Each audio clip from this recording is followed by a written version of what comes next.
संभाजी ब्रिगेडचे प्रदेशाध्यक्ष प्रवीण गायकवाड आपल्याबरोबर आहेत.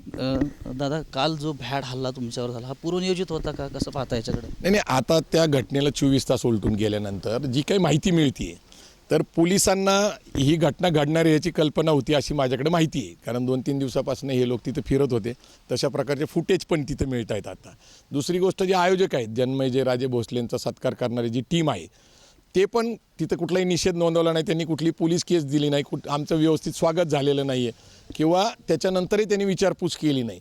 आता आयोजकच सामील होते का हा संशय येतो आहे.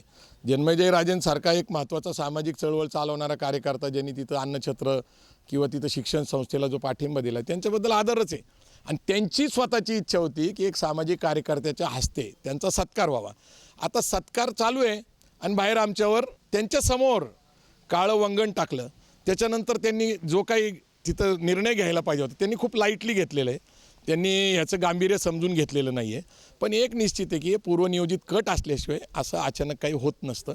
आणि एक महाराष्ट्र सरकारच्या प्रमुख मंत्र्यांपासून याची माहिती होती आणि पोलीस यंत्रणेनंतर होतीच होती.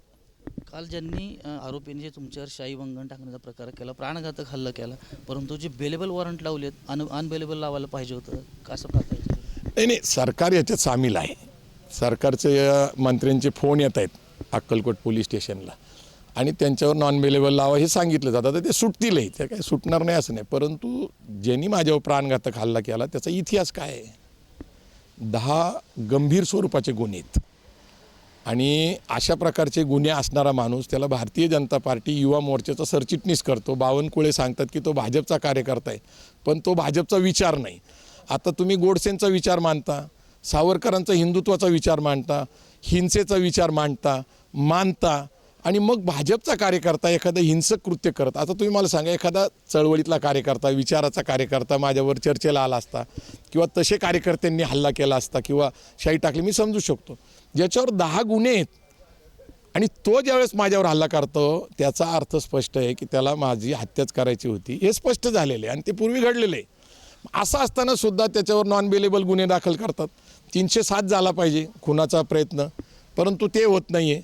दरोडा, रॉबरी, कारण घड्याळ गेलं आहे, मग मोबाईल गेलेला आहे, चेन गेली, माझा चष्मा फुटलेला आहे आणि तिथं झटापटी झालेली आहे. परंतु सरकार काही गंभीर नाही आहे. ते अशाच प्रकारे सामाजिक चळवळीतले जे लोक राज्यघटनेचा विचार मानतील, फुलेशाह आंबेडकर, कारण त्यांना एक अधिकारशाहीचं सरकार, एका विचाराचं सरकार आणायचं आहे. म्हणून अनेक पक्ष संघटना फोडून त्यांची ताकद वाढवत आहेत.